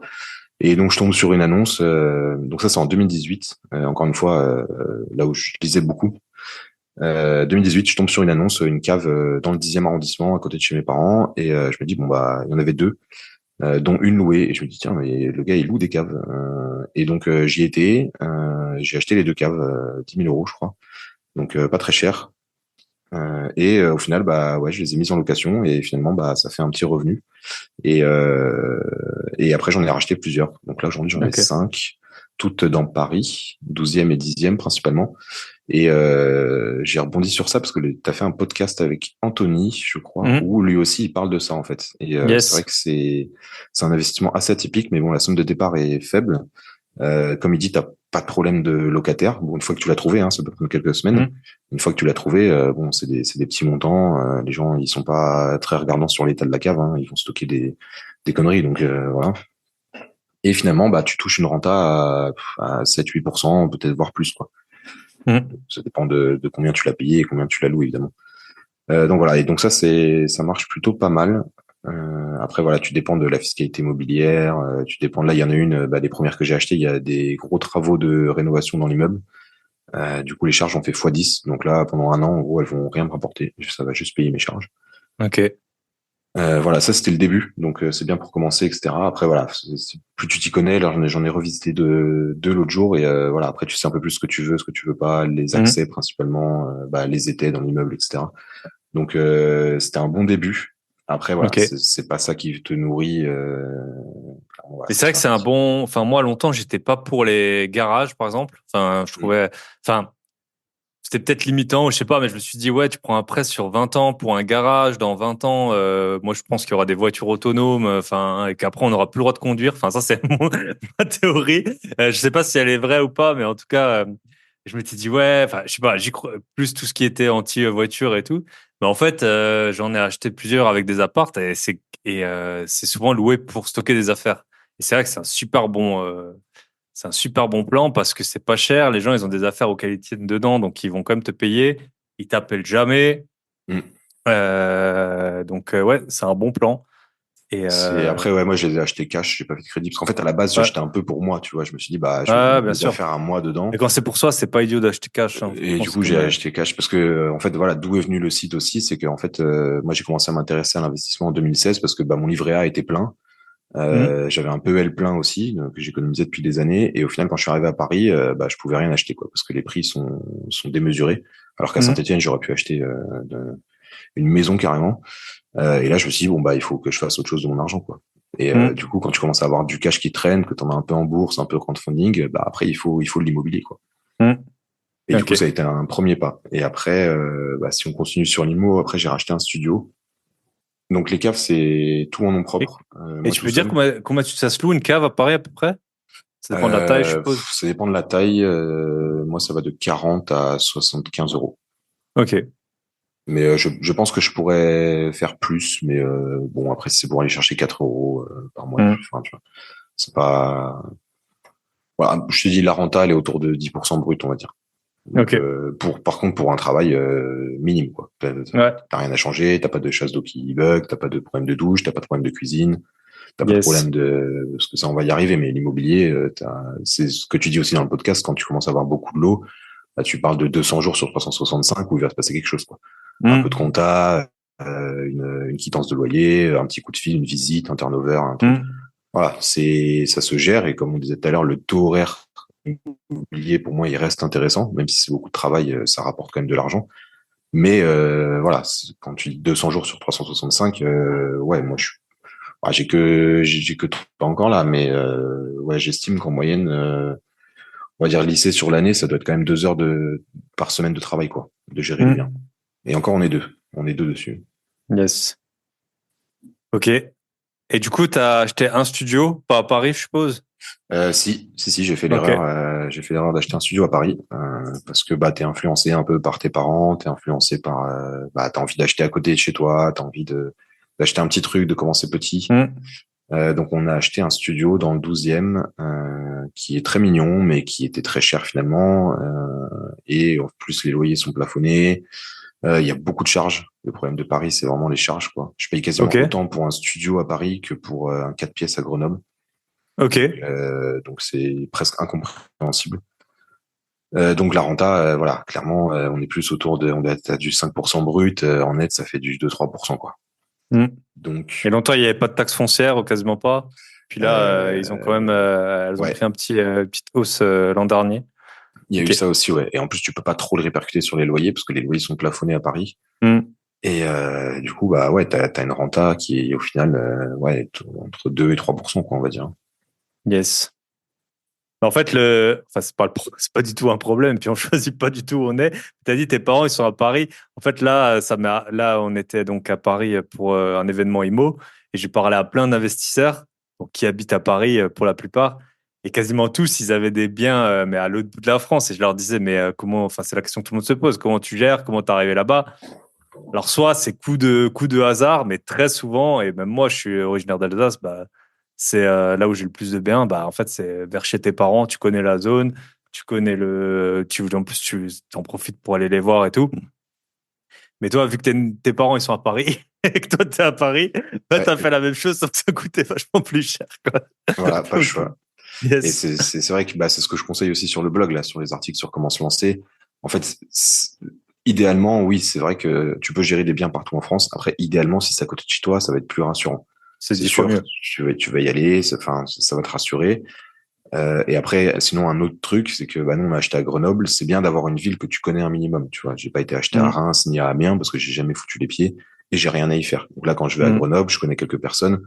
On te rend compte qu'au final, souvent, tu vas juste pour des raisons immobilières, du coup, et même si c'est sympa de se promener dans la ville, t'arrives pas à avoir le temps en fait de voir les gens qui sont sur place, quoi. Et donc tout ça pour dire qu'au final, en fait, pour moi, il vaut mieux acheter loin, en fait. Enfin, ça dépend où t'habites, bien sûr, mais quand t'habites à Paris, et je sais que Victor Laura, d'ailleurs, le référent Fire en France, a fait la même erreur. Il a acheté un studio à Paris au début. Et en fait, oui, c'est très pratique, c'est sûr, hein. Mais au final, limite, tu passes plus de temps parce que tu vas y aller pour tout et n'importe quoi, quoi. Alors que quand il est loin, bah en fait tu peux pas y aller, donc tu vas essayer de grouper tes visites et tu vas essayer de t'arranger autrement. Nous on s'arrange avec les locataires en place, on dit bah est-ce que vous pouvez faire ci ou ça. Des fois un ami qui va chercher un colis ou ce genre de truc, mais en fait tu te débrouilles pour pas y aller, quoi. Alors que le studio qui est à côté de chez nous, tu dis ah bah je vais y aller 1 heure, je vais faire ça et puis je vais revenir demain pour finir ça. Alors que quand je vais à Grenoble, j'ai une liste de trucs à faire. J'arrive, ça y est, je sors la caisse à outils, je fais tous mes trucs et je sais que dans 4 heures j'ai le train retour ou le lendemain et du coup il y a pas de place à la glandouille, entre guillemets. T'es obligé de finir tout ça, quoi.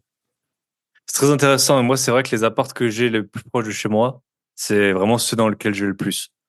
Alors qu'ils sont pas juste à côté, mais effectivement. Et bah, c'est ceux-là pour lesquels j'ai pas de gestionnaire, par exemple, alors que pour tous les autres, j'ai un gestionnaire locatif qui s'en occupe. Mais ceux-là, bah, vu qu'ils sont pas si loin, bah, je m'en occupe. Mais en fait, c'est vrai que j'y vais souvent. Ok, bah, trop intéressant. Et du coup, là, le projet, c'est quoi? Tu voudrais racheter? Tu voudrais faire quoi? Alors là, en fait, ce qui s'est passé à mon retour de congé sabbatique, c'est que j'ai repris des congés en plus et pour réfléchir un peu à ce que je voulais faire. Et clairement, je me suis dit, il faut s'émanciper, il faut sortir de là, il faut pouvoir quitter le salariat. Et en regardant en fait ce que j'avais fait ces dernières années, donc les caves, les SCPI, la bourse, l'immobilier, etc. Il y a des choses qui sont sorties, c'est que l'immobilier C'est un moyen intéressant et même si c'est difficile de gagner de l'argent, c'est quand même un moyen c'est quand même quelque chose qui t'apporte la liberté financière. On va pas se mentir, c'est des loyers qui tombent et en plus ça t'apprend certaines choses. Et du coup, j'ai fait un gros brainstorming pendant des semaines, enfin pendant une semaine chez moi en me disant qu'est-ce qu'il faut faire. J'ai regardé toutes les formations IMO, ce genre de trucs. Et je me suis dit, ok, qu'est-ce qu'il faut faire? Et je me suis dit, bah, on a une coloc à Grenoble qui marche bien. On va essayer de retrouver une coloc à Grenoble, comme ça on groupe un peu les appartes. Et donc on a racheté un deuxième appart à Grenoble qu'on a retapé nous-mêmes cette fois, donc grosse économie sur les travaux. Enfin, on a délégué une partie, on a fait une autre partie nous-mêmes. Donc grosse économie sur les travaux. Et bah, du coup, le bien est encore plus rentable parce qu'il est plus grand, il a une chambre de plus. Donc il est encore plus rentable et en fait ça accélère encore les loyers et les revenus complémentaires qu'on peut toucher. Et donc l'idée, et j'ai racheté une cave aussi entre temps, et j'ai racheté des SCPI. En gros, j'ai focus vachement IMO. Et donc l'idée là, c'est de passer encore une next step, et c'est d'aller soit sur un immeuble de rapport ou un projet un peu plus gros, peut-être avec un local commercial. Ou là, samedi à l'événement, on a rencontré Immobilier à deux, Très sympathique. Très Suzanne et sympathique. Nicolas, ouais, qui ont des immeubles de rapport à Roanne avec une laverie en dessous. Voilà, la laverie, pour moi, c'est un peu le Graal, quoi. C'est le genre de business passif qui doit être vachement intéressant, où tu vas ramasser des vrais billets, quoi. Alors après, évidemment, tu as des problèmes de plomberie, hein, bien sûr, mais tu vas ramasser des vrais billets, quoi. Et donc ça serait un projet, ouais, qui m'intéresserait pas mal. Soit un immeuble avec un local commercial, soit peut-être un co-living aussi. Je suis des entreprises qui font des co-living, donc c'est un peu une espèce de maison. Pareil à Saint-Étienne, je vivais dans une maison en coloc et c'est sympa parce que tu as un rez-de-chaussée avec, bah, tout dépend des types de services que tu veux mettre, quoi, hein. Mmh. Un baby-foot, une cuisine équipée, enfin, des sofas, un rétroprojecteur, ce que tu veux. Mais moi, j'aimerais bien, ouais, un projet plus gros, en fait, parce que là, du coup, les trois appartes, en fait, à chaque fois, on a un crédit de 120 000 à peu près. Et en fait, bah, 120 000, ça nous rapporte en moyenne, on va dire 200 euros de cash flow par appart, sachant que Paris rapporte rien et les autres rapportent plus. Mmh. Bah en fait, tu te dis, ouais, en fait, si tu empruntes 4 fois plus, bah logiquement, tu peux gagner 4 fois plus. C'est logique. Mmh. Et le travail, finalement, c'est le même. Tu fais la visite, tu vas chez le notaire, tu délègues les travaux. Et ensuite, bon, bah après, oui, avoir 8 locataires ou 4 locataires, ça demande un peu plus de travail, mais finalement, c'est les mêmes. Ce genre Mmh. de choses, tu peux le gérer vachement à distance. Nous, on fait tout à distance, hein, à Grenoble. Yes. On fait tous les états des lieux en vidéo, les bails, tout ça, tout est informatisé. On se déplace quasiment jamais. Ok. Donc le Intéressant. projet là, c'est vraiment quelque chose de plus gros, quoi. Yes. Et ce matin, je lisais, et je crois que c'était une bonne citation, c'était quelqu'un qui disait, pour être millionnaire, c'est pas avec une idée, c'est avec de l'opérationnel, en fait, toujours faire jour après jour quelque chose, et puis on t'entend, tu règles des problèmes. Mais effectivement, c'est ça, hein, et en fait, l'IMO, bah, c'est ça, au bout d'un moment, t'as un peu bah, tu connais, quoi, donc tu recherches ce que tu sais faire, t'entends, t'essaies des nouveaux trucs, mais ce qui marche bien, c'est quand même, voilà, de capitaliser sur bah, ce qu'on connaît déjà. C'est sûr que ça prend, bah, une fois que tu as un artisan, une fois que tu as le réseau, une fois que tu as les connaissances, les compétences, le banquier et tout, bah, tu peux vachement capitaliser sur bah, sur cette expérience pour enchaîner, quoi. Donc, Ouais, c'est fou, hein. Le troisième appart, enfin, en gros, t'optimises vachement, quoi. Tu vas faire X visites. Je savais que c'était celui-là qu'on spotait. Tu sais négocier, tu sais estimer les travaux. Ça a été beaucoup plus vite, quoi. hmm, Vraiment, ça s'est fait. Puis une fois que t'as l'offre, elle est acceptée. Bon, bah, rendez-vous dans 3, 4 mois chez le notaire. Entre-temps, t'as quelques coups de fil à passer pour faire visiter des artisans, mais c'est tout. Et après, ça dépote, quoi. Et ce que j'adore aussi dans l'IMO, c'est que t'apprends plein de choses, en fait.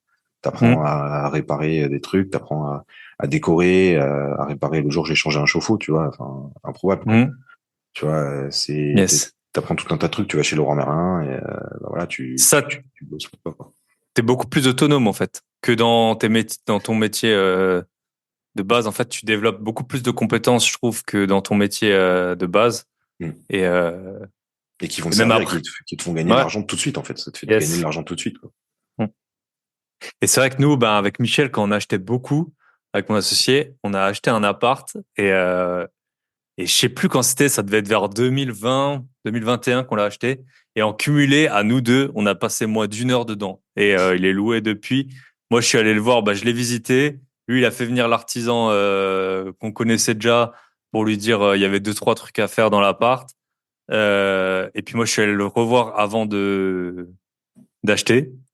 Et en gros, c'est tout, quoi. Et après, l'artisan, il a fait les travaux, il a fini les clés au gestionnaire. Et là, pour une fois, le gestionnaire nous a fait rentrer quelqu'un. Et du coup, Ouais, en tout, 1 heure de boulot bah, pour 4 ans je sais plus, je crois on loue 550 € par mois. Donc voilà, pour 25 000 euros. Voilà, là c'est bien payé. Ça Ouais. c'est 1 heure, ça c'est 1 heure bien payée. Après c'est pas toujours comme ça, hein, mais c'était vraiment le moment aussi où on enchaînait tout le temps, tout le temps, tout le temps. Bah voilà, on avait tout qui était prêt. Rien que moi j'ai acheté, j'avais fait une petite pause parce qu'en 2022 j'avais beaucoup acheté. En 2023 j'ai pas acheté. En 2024 j'ai racheté. Bah, tu dois remettre tout à jour et tout, alors que quand tu achètes au mois le mois, bah, franchement, tu rajoutes pas, je sais pas combien de lignes dans ton dossier bancaire, tu rajoutes pas, enfin, il s'est pas passé tant de trucs que ça. Et donc, c'est vrai que c'est pareil, tu peux vraiment enchaîner plus facilement. Ok. Et du coup, le but, c'est quoi, là, pour parler un peu Fire? Donc, là, tu as parlé des appartes. C'est combien le cash flow que tu veux? Tu veux habiter où? C'est quoi ta vie? Admettons que tout est sur des roulettes. Ta vie idéale, et on m'a posé la question aujourd'hui, quelle est ta vie? Comment tu te vois au mieux dans 1 an? Pas dans 5 ans, pas dans 3 ans, mais genre dans 1 an. Admettons, ce Ouais, sera peut-être encore une étape intermédiaire, tu vois, mais voilà, c'est quoi l'objectif entre les fires, les appartes, le blog? Ouais, c'est une question assez difficile. Bah, le Fire, en fait, ouais, c'est un truc qui m'a vachement intéressé. Et quand je me suis retrouvé en Australie, donc pareil, t'as toutes ces questions en disant non, mais en fait, le salariat, c'est bien, t'as quand même des avantages, le Hmm. confort et tout. Et quand je suis revenu, bah, il y a eu un remix en mode, en fait, non, c'est quand même mieux d'être tranquille dans ton van, de pouvoir faire ce Hmm. que tu veux quand tu veux. En fait, l'idéal, pour moi, je pense que c'est un mix des deux. Parce qu'on en parlait aussi samedi avec des investisseurs, il y en a qui ont quitté le salariat, d'autres non.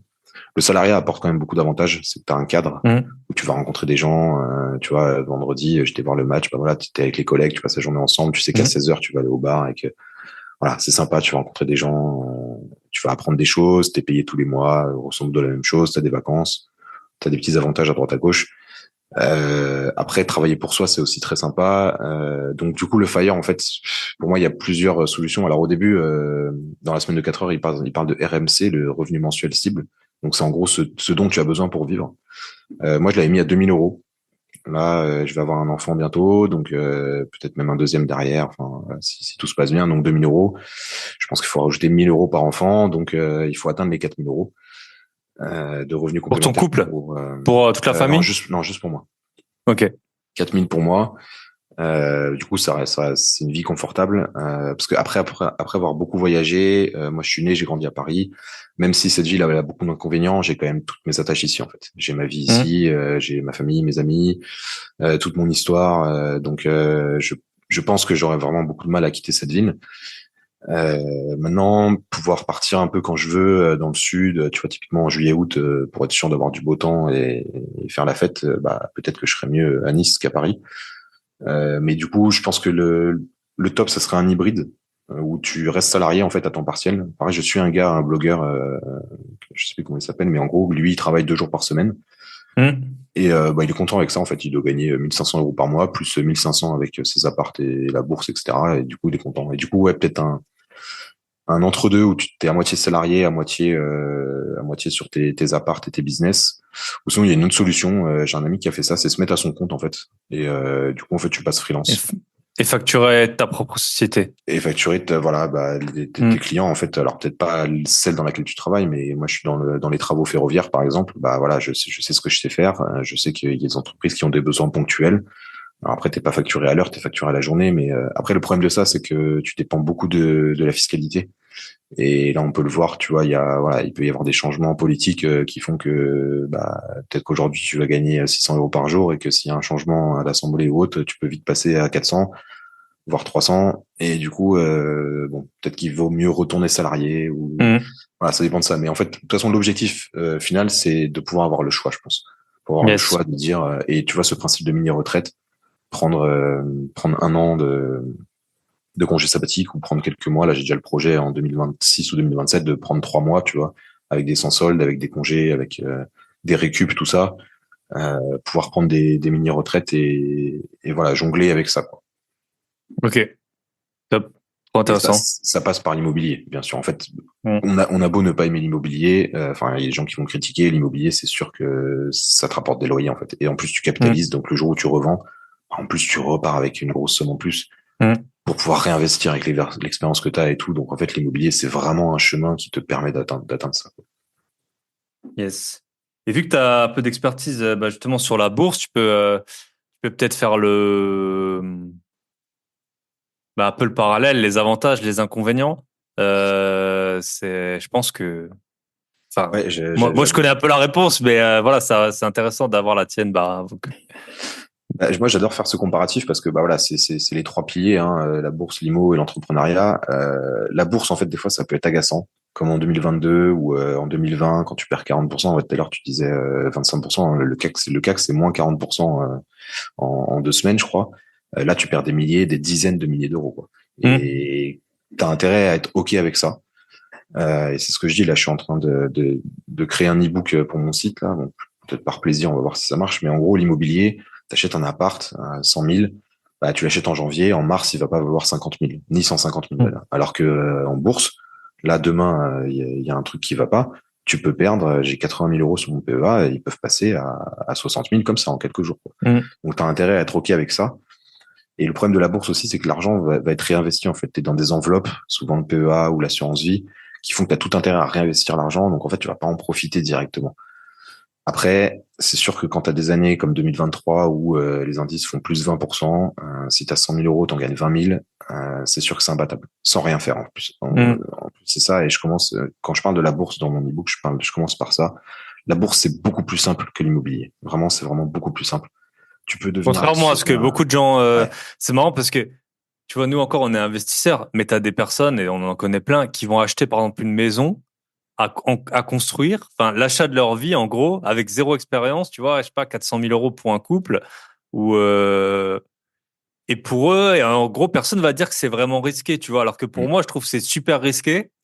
Et, euh, et après avoir 50 000, si on te dit, j'achète une maison, je vais la faire construire, et on te dit, je vais mettre 50 000 euros en bourse, Mm. tout le monde va te dire que les 50 000 euros en bourse, c'est, enfin, pas tout le monde, mais la plupart, que c'est vachement plus risqué. Alors qu'en fait, Bah, en tout cas, en l'IMO, termes de ouais. temps enfin, il y a très peu de connaissances à savoir, hein, sur la bourse. C'est assez simple. Il faut juste être discipliné et un peu se détacher de ses émotions. Enfin, en tout cas, pour moi, c'est vraiment, voilà, la location, la stratégie, puis t'y tenir quoi qu'il arrive. Mais, euh, mais ouais, mais c'est vraiment, vraiment simple, quoi. C'est vraiment un truc. Ah ouais, C'est. et les gens se rendent pas compte de l'immobilier, c'est Mm, que l'immobilier c'est compliqué, mm, c'est un milieu avec ses lois, avec sa fiscalité, avec ses niches, avec ses professionnels aussi, tu vois. Tu parles pas à un mm, plombier comme à un syndic, comme à un notaire, comme à un banquier. Tout ça, il y a des codes, il y a des choses à savoir qui prennent du temps. Ça prend énormément de temps aussi l'immobilier, ne serait-ce que avant, pendant, après, tout le temps en fait. Alors que la bourse, c'est vrai que et puis c'est super simple quoi. Je veux dire, t'achètes un ETF 440, et puis voilà, ça y est, mm, t'as fait le boulot quoi. Ou S&P 500, enfin en gros, t'as rien à faire quoi. Alors que l'IMO, après moi ce que j'aime beaucoup avec l'IMO, c'est que tu touches vraiment des loyers sur ton compte en banque quoi. Alors que yes. la bourse, tu vas toucher des dividendes, tu vas toucher des plus-values, mais déjà c'est du latent, donc tu l'as pas forcément tout de suite. C'est de l'argent Mm, qui est pas forcément destiné à être dépensé, tu vois, c'est de l'argent qui est destiné à être mm, réinvesti pour on sait pas quand. Alors que l'IMO, bah voilà, tu touches, voilà, là on a eu les cautions des locataires du mois de d'août, du coup, qui rentrent à Grenoble. Bah tu vas toucher 2 000 euros sur ton compte. Voilà, tu les as sur ton compte, tu peux les dépenser, quoi. Tu peux faire ce que tu veux mm, avec, sachant que tu devras les rendre, bien sûr, dans un an, mais d'ici là, tu auras eu des loyers, etc. mm. Donc voilà, c'est vraiment les avantages, inconvénients. Après, ça dépend des périodes. Quand la bourse marche Mm. bien, tu te dis, voilà, le temps, argent, le temps passé avec l'argent gagné, c'est sûr que la bourse peut t'apporter plus. Mm. Et après, un autre inconvénient majeur de la bourse, c'est que si tu investis 10 000 euros, tu vois, tu me poses la question avec combien faut Yes. commencer. Tu investis 10 000 euros, tu fais 20%, ce qui est énorme, tu as gagné 2 000 euros. Mm. Donc c'est quand même pas 2 000 euros en un an, bon, voilà, ça part vite. Alors que l'immobilier, avec 10 000 euros, bah, tu peux acheter une 100 cave, 000 par euros, exemple. grosso modo, voilà, t'en Voilà, grosso parlais, modo, t'as 120 000 euros, et en un et mois, ouais, ce que t'as encaissé. Ok, c'était de la caution, mais voilà, on n'est pas du tout, c'est l'effet de levier, en fait, et qui ouais, change tout entre les deux. c'est qu'avec 10 000, tu peux acheter un truc à 100 000 et les 100 000, il peut te rapporter 300 euros par mois, quoi. Mm. Pour 5 à 10 ans, quoi. Donc, Yes. c'est ce côté beaucoup plus sûr, en fait, hein. Bah, voilà, c'est tangible, c'est des loyers qui rentrent, c'est de l'argent qui est disponible. Là, je te parle en nom propre, hein, Mm. parce que après, si tu fais des Mm. SCI et tout ça, ça peut être plus compliqué, mais voilà, l'IMO, c'est de l'argent qui rentre sur ton compte et que tu peux dépenser, quoi. Yes. C'est ça. Mais c'est vrai que là, en fait, en parlant de Fire, on avait fait un épisode de podcast privé avec Niels et il m'avait partagé un fichier où tu notes toutes tes rentrées, sorties d'argent et tout. Mm. Et moi, j'ai rentré notamment les revenus des dividendes parce que c'est vrai que je les suivais jamais, quoi. Enfin, et puis moi, j'ai beaucoup de de de TF capitalisant et tout ça parce que pour ma fiscalité, c'est beaucoup plus simple. Mais c'est vrai que mine de rien, maintenant, enfin, ça fait 9 ans que je suis investisseur. Les dividendes, ça commence à ressembler à des loyers, quoi. Enfin, surtout là, sur les premiers mois de l'année. Donc, ça fait quand même plaisir, tu vois, quand c'est, mais ça met du temps, ça met du temps. Et donc, c'est pour ça que ça doit pas, en tout cas, être la stratégie, enfin, voilà. Sauf si tu as vraiment beaucoup d'argent, ça doit pas être ton unique stratégie, mais en mettre un petit peu, tu vois, enfin, pour moi, c'est une bonne, Bah, c'est vrai que quand tu cumules, ouais, ça devient intéressant. Ouais. Quand tu cumules, Hmm. moi j'ai beaucoup de Vinci, L'Oréal, Air Liquide là, et quand en mai c'est tombé, je crois qu'en mai j'ai touché presque 2 000 € de dividendes, quoi. Hmm.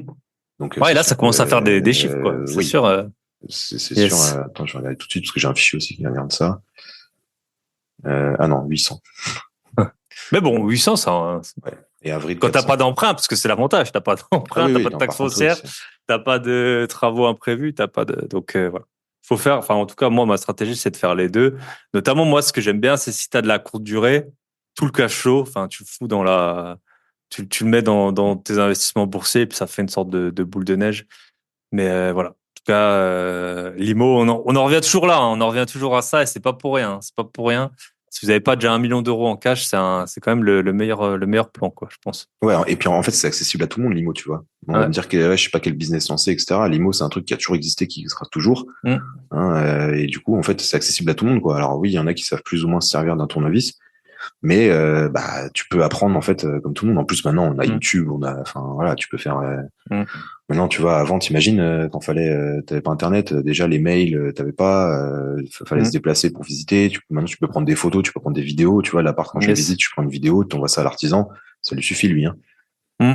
Et lui, il veut le diagnostic avec le nombre de mètres carrés, le nombre de murs, et ça y est, il te fait un devis, quoi. Mm. Ouais, c'est Et ça. Et tu vois, ça, je pense qu'on en revient un peu à Paris versus Saint-Étienne. Avant, Limo, c'était beaucoup moins cher, mais c'était beaucoup plus compliqué aussi. Alors que mm, maintenant, voilà, tu as tout ça, tu peux signer les baux à distance, tu as accès à beaucoup plus facilement de la connaissance. Ton expert comptable, tu peux lui envoyer toutes les factures. Enfin, voilà, ça a rien à voir, quoi. Donc, c'est pareil, le monde, c'est une sorte ouais, d'équilibre, c'est toujours. je trouve. Attends, Je trouve. Ouais. c'est balance, ouais. En Mm. Australie, on parlait beaucoup de balance. Yes. Ok. Top, je pense qu'on a fait un bon tour. Je sais pas si tu voulais encore traiter d'un sujet. Pff, ouais, on a parlé Fire, Imo, Bourse. Après, je sais pas à qui s'adresse le podcast, mais oui, je pense que quand je parle d'un ETF 440, c'est assez clair. Le blog, tout ça, la semaine de 4 heures, non, c'est déjà pas mal, hein. La Thaïlande, Yes. peut-être. Ok. Tu veux? Bah vas-y, hein. Non, bah, non, ce qui est marrant, c'est que, tu vois, j'en parlais avec un copain là qui a pas Instagram, et je lui dis, cette app, à la fois je l'aime et à la fois je la déteste, quoi, parce qu'elle me vole mon Hmm. temps. Mais par Ouais. contre, tu vois, j'ai vu des stories de 3 personnes différentes qui étaient en Thaïlande. Et du coup, donc, il y en a 2 que j'ai vus, grâce à Instagram, du coup. Et toi, t'as dit que t'allais en Thaïlande, et du coup, je t'écris, et après, je t'ai dit, bah, écoute, j'ai écouté le podcast, je savais pas trop ce que tu faisais parce que sur Instagram t'as plein de monde et Hmm. tout ça et au Hmm. final bah voilà c'est grâce à Instagram et la Thaïlande qu'on en est là quoi. Yes. C'est ça, Et, Instagram, c'est un peu la relation toxique. Enfin, je sais pas c'est ouais c'est enfin, tu ça. vois. Des fois, avant je désinstallais l'app tellement ça Ouais. m'énervait que je passais du temps dessus mais au final quand tu te Hmm. dis ce que ça t'apporte quoi Hmm. c'est quand même assez intéressant quoi. Yes. Bah, tu vois, et puis là, on s'est vu à Paris, bah, Instagram. Pourquoi j'étais à Paris? Pour Et ouais. voir Lara que j'ai connue sur Instagram, qui habite en Argentine. Je suis allé en Argentine, je suis allé en Argentine et à Rio avec Eddie qui était là aussi, ben, grâce à Insta, tout ça, quoi. Et on a fait un événement de 40 personnes à peu près, Instagram. Voilà, on peut pas enlever ça, on peut pas enlever ça à Insta. Après, c'est sûr que, bah, moi, j'y passais beaucoup de temps, hein. Je pense que je dois y passer plus qu'une demi-heure par jour, largement, Ah quoi. ouais, Donc, ouais, plus du coup c'est, ouais, c'est chronophage et tu te dis putain, je perds Hmm. mon temps et au final quand tu te dis OK, ça m'a quand même apporté pas mal de choses quoi. Yes. Ça roule. Bah écoute, merci beaucoup. Si on veut te contacter, donc c'est petit investisseur ou le petit investisseur sur. Non, c'est juste petit investisseur, ouais. Le blog, l'adresse mail, pareil, petit investisseur, gmail.com, le compte Instagram, petit investisseur, tout simplement. Alors oui, il y a beaucoup de le petit, il y en a qui, enfin voilà, t'as toujours des fake comptes après qui arrivent, qui essaient de faire le truc. Ok. Mais voilà. Et Donc là, toi, c'est petit investisseur et à l'heure ouais, où on enregistre, tu as 2315 followers sur Insta. Donc comme ça, ça doit être ça, ouais. vous saurez un peu si c'est dans ces eaux-là, c'est que c'est bien toi. Mm. Ça roule. Et en tout cas, le blog, là, c'est plus dur de faire info. Donc, Ouais, le blog. Après Instagram, je suis pas du tout présent parce que ce réseau yes. social m'énerve encore. Mais le blog est bien travaillé. Il y a pas mal d'infos. Yes. Enfin, tout ce qu'on vient de parler, quoi, en gros. Ok. Bah écoute, ça m'a fait super plaisir. Je te souhaite tout le meilleur pour la suite. Puis bah nul doute qu'on on se recroisera à Paris. Je finis toujours par passer dans cette ville. C'est comme Instagram. Hein. C'est on Ouais, aime ou on déteste. On est quand même toujours. On laisse quand même toujours sur notre chemin. c'est Bah écoute, central. Ouais. je te Bah souhaite ouais. une très bonne semaine. Puis à bientôt. Merci Thibaut pour tout ça. Et puis ouais, à bientôt, j'espère. Ciao. Et voilà, merci à Nicolas pour son partage de vécu et d'expérience. C'est très intéressant. Et puis la location des caves, c'était un business que je ne connaissais pas. Euh, pour rappel, si vous voulez rejoindre l'Académie des gros billets, www.grosbillets.com, vous pouvez commencer. Alors quand c'est ouvert, vous pouvez commencer quand vous voulez. Parfois c'est ouvert, parfois ça ne l'est pas. En ce moment ça l'est pour la rentrée. Donc www.grosbillets.com. Vous pouvez bien sûr arrêter à tout moment. Alors ça, c'est vraiment à tout moment. Dès que ça ne vous va plus, vous pouvez arrêter. Vous avez accès donc à toutes mes formations pour un prix imbattable. Pour ceux qui ont passé l'été à faire autre chose qu'écouter mes podcasts, je vous fais un petit rappel. La semaine dernière, l'épisode a très bien fonctionné avec Nat. On avait beaucoup de retours. Il y a beaucoup d'amour autour de Nat Delpouech, retraité à 40 ans grâce aux investissements atypiques et multi-entrepreneurs. La semaine d'avant, on avait fait les débuts de l'activité de marchand de biens avec Roman. La semaine encore d'avant, donc le 14 août, prélever directement les loyers sur les comptes de ses locataires. Et avec Monsieur Hugo, donc qui est un gestionnaire locatif, et en ligne. Et la semaine encore d'avant, le 7 août, on avait fait Bye Bye l'éducation nationale, comment un ex-prof a construit son empire locatif en 19 mois avec Franck. Donc j'espère que un de ces épisodes, si vous ne les avez pas encore écoutés, foncez les écouter. L'été, parfois on a autre chose à faire et je comprends très bien. Mais là, c'est le moment de se remettre dans le bain, c'est la rentrée. Les appartements sont moins chers en automne, c'est prouvé. Hein. Donc moi, je pense que je vais boucler normalement un compromis. Et puis une fois que ce sera bouclé, hop, je repartirai en visite. Je vous souhaite une très bonne semaine. On se retrouve dans une semaine. À très bientôt. Bye bye.